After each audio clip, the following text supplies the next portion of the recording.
Hi, I'm Dr. Sarah Baum. Hi, I'm Dr. Lisa Tartaglia. As part of our serious illness discussion and series, we're talking today about the golden hour. For us physicians who do palliative care work, the golden hour is usually the first hour of the day when we need to demonstrate the skill for safe executions of ADL care. ADL stands for Activities of Daily Living, and it's basically toileting, hygiene and bathing, dressing, eating, and getting to the right place at the right time. So being able to get up out of your own bed, being able to make it to the bathroom, brush your teeth, comb your hair, kind of clean up a little bit, put on your clothes, get to the kitchen, get you something to eat, so being able to transfer and doing some of those things, those are your basic activities of daily living. And for most people, it takes about an hour, and that's why we call it the golden hour. Activities of daily living are different than the instrumental activities of daily living, the IADLs. They're about managing finances, the ability to take care of your money, be able to write checks, manage your bank accounts, manage transportation, drive or arrange for transportation if it's public transportation, or the ability to drive yourself around. Shop and meal prep. They're very important. Can you get your food onto the table? Can you even go out to the grocery store to get it? Do you know how to make a shopping list? To manage communication is making phone calls. And that's gotten harder than it used to be. Yeah, because of all the all the spam calls we get, and you have to really cell phones. Yeah, oh, that's true. You got a computer in your pocket, and it used to be on the phone or on the wall of your phone, and you dialed the number. And also, I didn't even think about this, but seniors had to learn how to use computers, how to send an email, how to even get to a post office to mail a card if you even use snail mail anymore. Housekeeping, home maintenance, they're also instrumental ADL care. That's the meal cleanup. House maintenance could be as far as cleaning of the house or any type of things. If a light bulb goes out, how do you replace it? And then medications. Do you get your medications picked up from the pharmacy on time? Do you take your medications the way you're supposed to take them? And those are instrumental activities of daily living, so they're not as crucial because we expect people to have help for those things.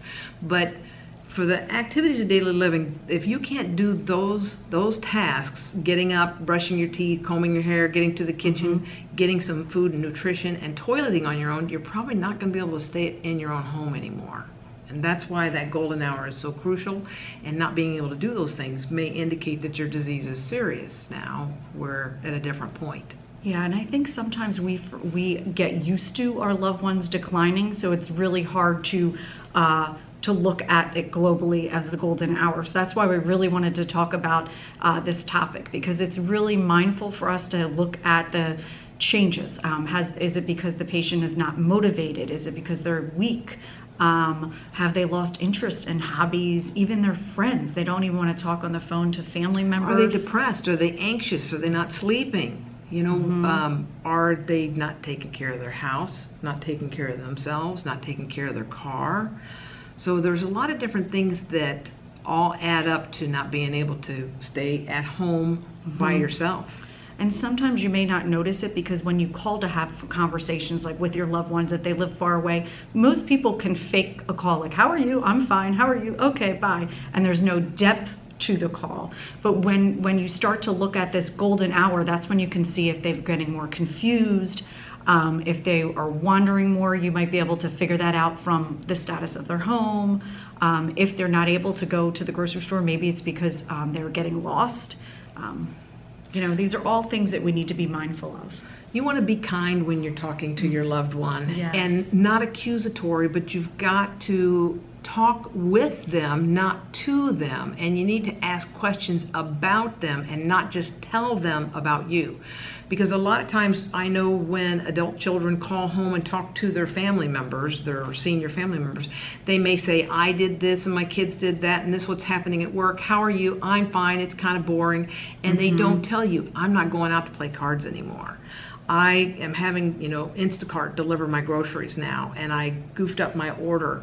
Little things that you could tease out from them, just talking with them more and trying to pull that information and avoid those yes/no questions. Exactly. That's really important. The other thing is you need to look for concerning signs. And, now with the ability to use cell phones, we can often FaceTime our loved ones. A lot of them know how to do it, or you can call to them. But some of the things you need to be looking at is like physical characteristics of changes. Have there been appetite changes? Do you see visible weight loss, which would be thinning of the face?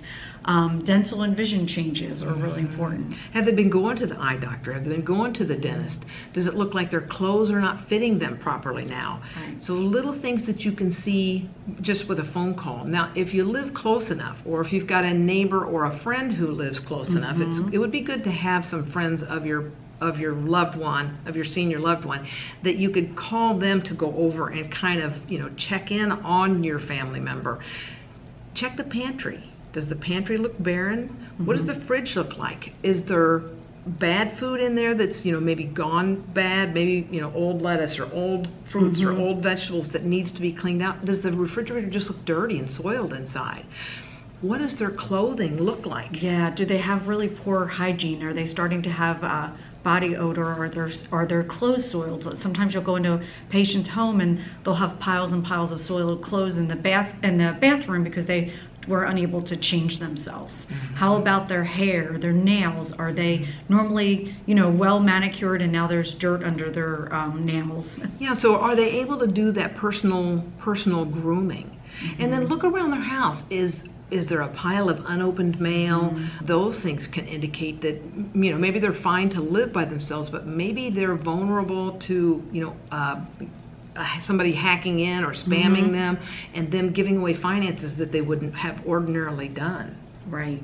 And then the other thing we have to look at is issues of getting around. So issues with travel. Are your loved ones missing appointments? I mean, let's face it, most elderly people love going out to the doctor. It's like their big, their big event of the month is to go to their doctor's office or to go get their prescriptions.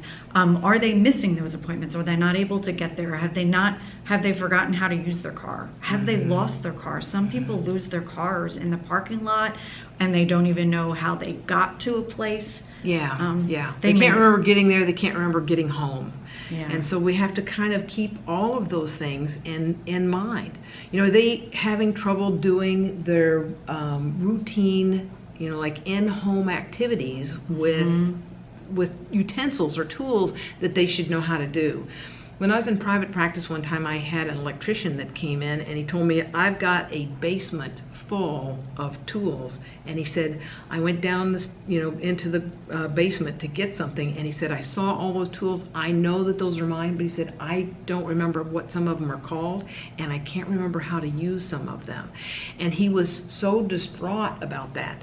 So he really didn't want his family to know that his memory loss had become so severe. And he was still functional. His wife lived with him, but what he wanted to do is he wanted to get those tools out of the house. It was a worry for him to think, I've got those things here and I'm not sure what to do. So his wife and I kind of came up with this plan that what he would do was he and his wife would leave town.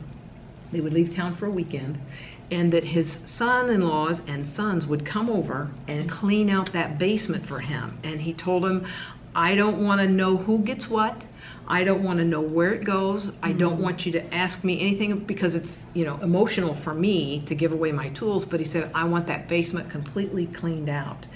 And, you would think letting go of all those things would have been traumatic for him, but he felt like it was such a relief because he said, I've collected those tools over a lifetime of work and employment, and to know that they're still going to get used. And him telling me that story kind of reminded me of the Disney movie, where Andy's toys, get kind of recycled. This guy wanted his tools to get recycled and wanted them to continue to be used. And that relieved a lot of that burden from him because then he didn't have to pick who was going to get them, and he didn't have to tell him, here's this tool, this is what you do with it, this is when I got it, because he couldn't remember those things. Yeah, that's a really beautiful story. I think, to play devil's advocate, I've been to some people's homes where the family is going through all the stuff. It could be kitchen stuff and taking it, and the patient is in a panic. So I think the way that family did it was the right way.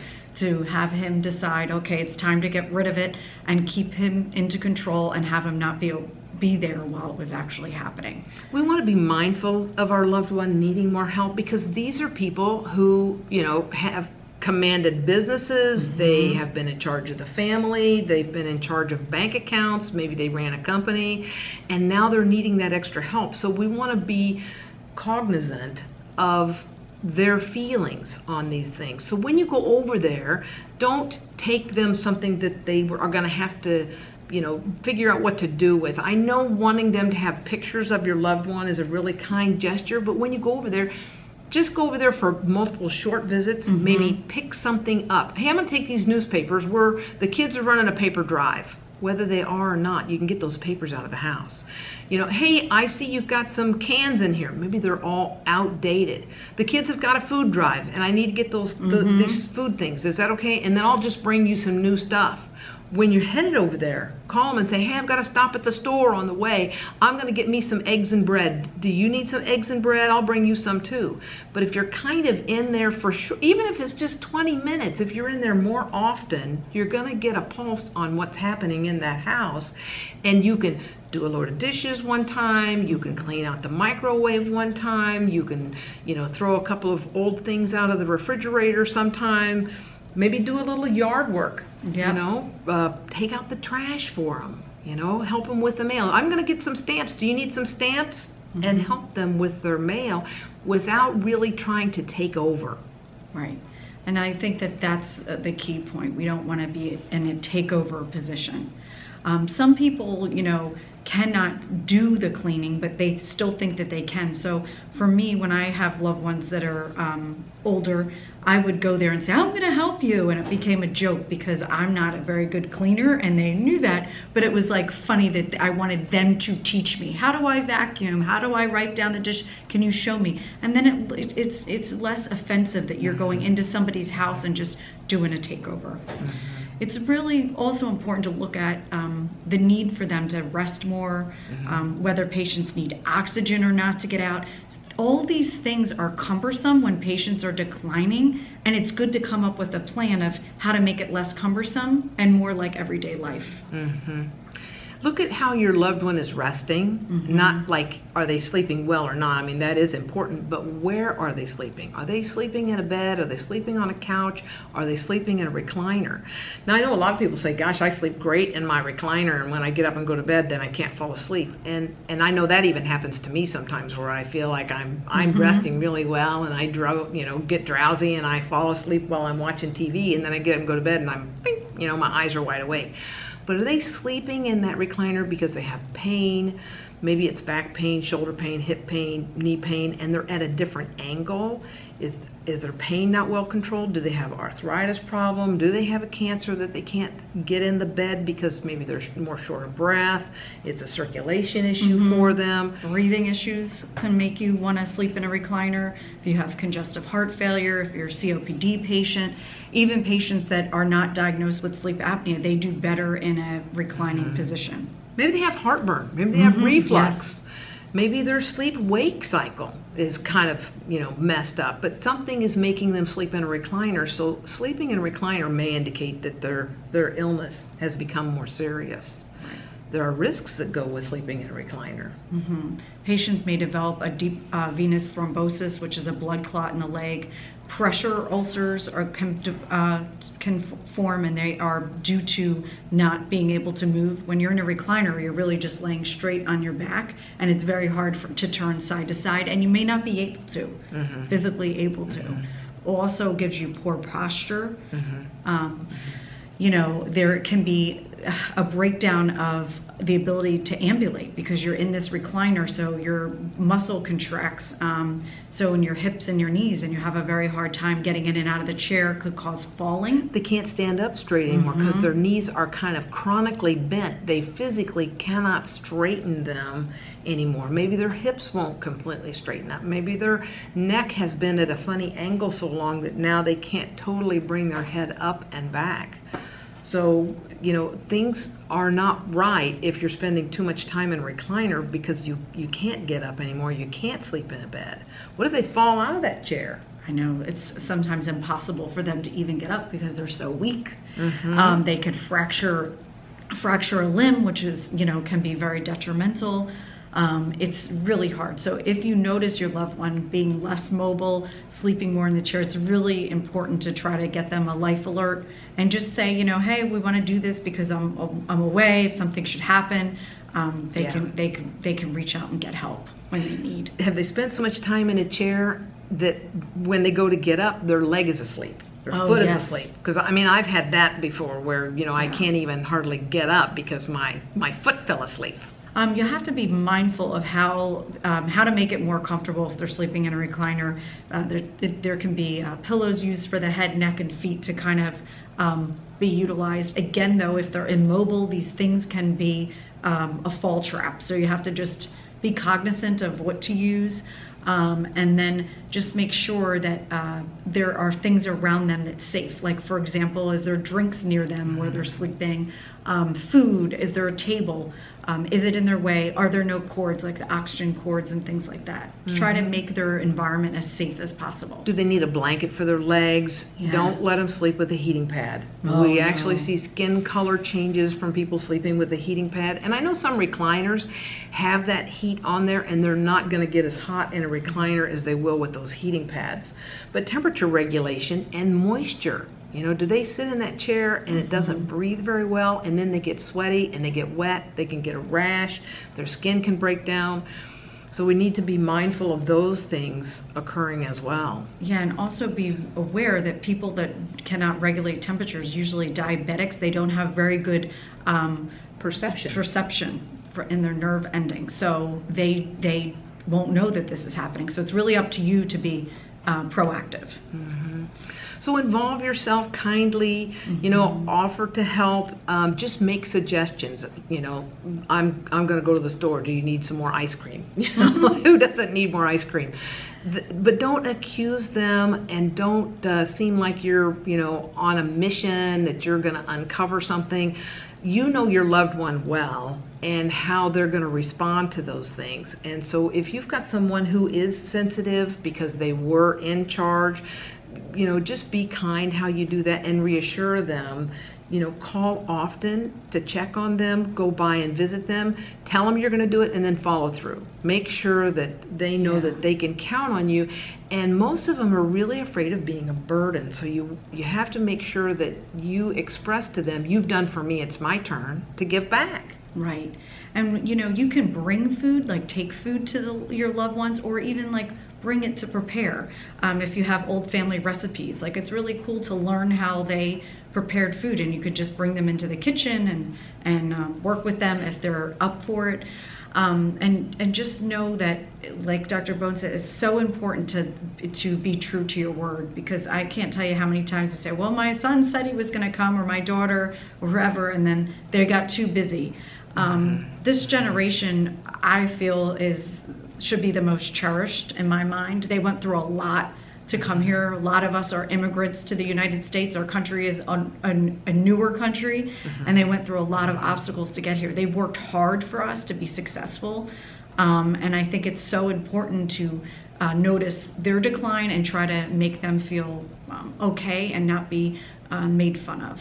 So you're not trying to spy on them, but you do want to make sure that they have supplies. They got toilet paper, they've got tissues if they need it, they've got paper towels, dish soap, laundry soap, just simple things like that. Do they have a water softener? You sure don't want them picking up a 40-pound bag of salt to put that in their water softener. So little things like that you can notice, and just do one thing when you go over there. Hey, we're on our way to the ball field. If you want to come, you can. If you don't, understand, because it is going to be hot, but we're going to drop by, and I'm going to bring you some more soda pop, or I'm going to bring you some more orange juice, and I've got that bag of salt for your water softener.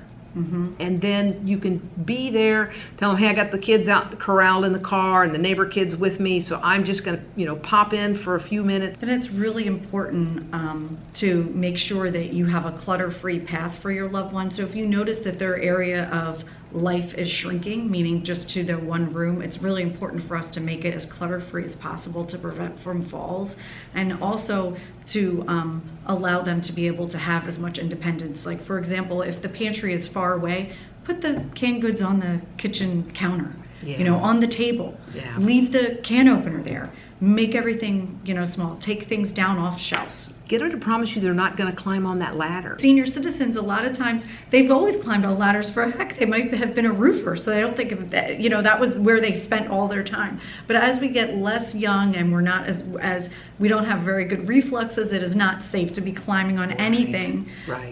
when you are actually immobile. It's really important if you live far away from your loved ones to maybe find that one person or a few people through church, through the community, maybe neighbors, to just check on your loved one for you. I know for my family, we would give them a little gift card for helping out or whatever they would take. But oftentimes, neighbors really want to help because they're part of the community, and your loved ones may have helped them in the past. Right. So it's really important to have that help there for them. Yeah, I think that we need to do a better job of involving ourselves in our community so that it's not just us trying to take care of our Yes. family, but it's us helping others take care of their family, and then people help us take care of our family. So if you live far away, that does make it a lot more difficult. So when you go visit your family member, go see the neighbors, get their phone number, text them while you're there, maybe, order them a pizza or get them some cookies or, just some kind of gift of goodwill. Maybe even if it's just a bouquet of flowers. Hey, I know you're a good neighbor. Maybe they don't live right next door. Now I'm from the Midwest, so anybody within a 5-mile radius was pretty much was a neighbor. So, if you know that you can count on them, it's really nice to be able to reach out to them. Hey, I have not heard from my loved one in a few days. Would you mind dropping by? You can always call the police and have them do a safety check, but it's less offensive if the neighbor goes and knocks. And if the neighbor, is like, the house is locked up, I can't even get in the backyard, or I'm afraid to go in, then you need to call the police. If you don't live close, it does make it more difficult. So get to know those neighbors. Yeah, and get to know when your loved one might need more help. And what I mean by that is more professional help, just not the neighbors. If they really are having trouble with their activities of daily living, their washing, their dressing and bathing, even if you paid for that instead of buying them a Christmas present, help them have that help so they're not embarrassed. I know for myself, with my family, I would go over and do the activities of daily living. It didn't bother me. It bothered my mom and my dad to have to do it. To me, I was the granddaughter, and I made a joke out of it. Like, I would say, I'm going to come over with my new polka dot bikini on and bathe you. It's shower day. And we would listen to music and laugh and joke, and I would bring all my frilly soaps and I'd paint nails and stuff. But if you don't have that time, try to find that professional to help. Yeah, there are a lot of services. I mean, in almost every community now. Now, some of that may cost money, and that's why we encourage you, buy them things for their birthday or holiday they can use. I know you want them to have pictures of your family, but sometimes those pictures can be expensive. So get them something they can use, that maybe is a service that's going to come once a month, to either help them clean their house, or help them with a personal care. When I was in private practice, during the holidays, I would start getting complaints from my elderly patients that my kids are going to get me something, and I've got so much stuff in my house right now, I don't want all that stuff anymore. And so I would tell them, tell your kids, I want you to buy my meds for 2 months. Now, I think a lot of people have Medicare D now, so it's not so crucial. But think of those kinds of services as ways that you could spend money on your loved one. The other thing you could spend your money on is, when you go to visit, take them on a little outing. What do they want to do? I mean, unfortunately, my loved ones, they love going to cemetery, right? And the cemetery was an hour and a half away from the house, but we'd stop at an Italian bakery, get our baked food, eat along the way, and go spend, get the flowers, stop at the flower shop, go visit all the graves. And we used to do that on Memorial Day. Really? Yeah. And, there were some graves my loved ones spit on, and other graves that they cleaned up. The faces all nice. And it was just kind of funny to watch. But it was a nice outing. And quite honestly, now that they're all gone, I do miss that. And I live, 1,000 miles away from the cemetery. So it wouldn't be a place for me to make a short outing to. But little outings are better than long outings, and then you can get them out in the car and you can have a little different kind of conversation with them, and they get that little outing. Don't take them on an all-day outing. I once cared for a lady. She was at a nursing home, and because of her severe rheumatoid arthritis, she'd been there for many, many years. And I asked her, it was just before Thanksgiving, are you going to go to your son's? He lived right there in the same town as that nursing home. And she goes, oh my goodness, he has nagged me about coming over for Thanksgiving so many times. And she said, don't get me wrong, I love my family, I love my grandkids and great grandkids, but she said it is so much noise. She said, now my husband, when he was alive, he'd just take his hearing aids out so he didn't have to hear all that. But she said, my hearing's still pretty good and I have to listen to all that. So she said, I told him, I will come for Thanksgiving. You cannot pick me up until you are ready to serve the meal. And when I put my fork down, you're bringing me back. This is my home. This is where I want to be. So she said, I'll go break bread with them, but I'm not spending my whole Thanksgiving day there with them. And that's important. What Dr. Bowen's talking about is know your loved one's limits, because it can be too much for them to go out for the whole day. Plus, toileting is a big thing. Is your bathroom handicapped? Can they get to the toilet? Sometimes it's really important to make sure you're aware of all those things, and if they're less mobile, put them closer to the bathroom. Go over and ask them, do you have to use the restroom? I'm going to go to the bathroom. Let me take you with me. That was like always what I love to do, just to try to be proactive to prevent accidents.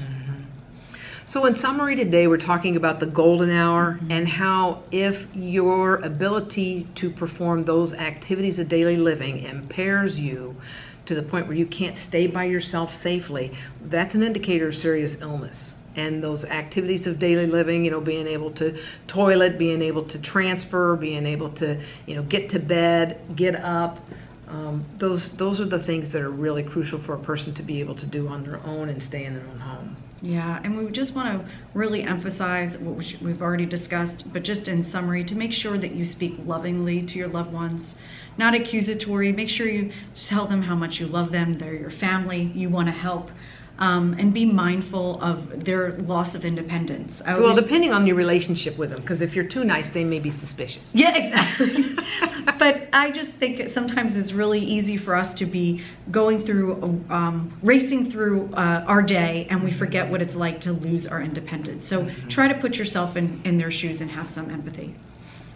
Thanks for coming today. Thank you. And if you've got questions or comments, leave them below. Yep. Or email us. Yes. Thank you so much for joining us, and have a great day. Bye now.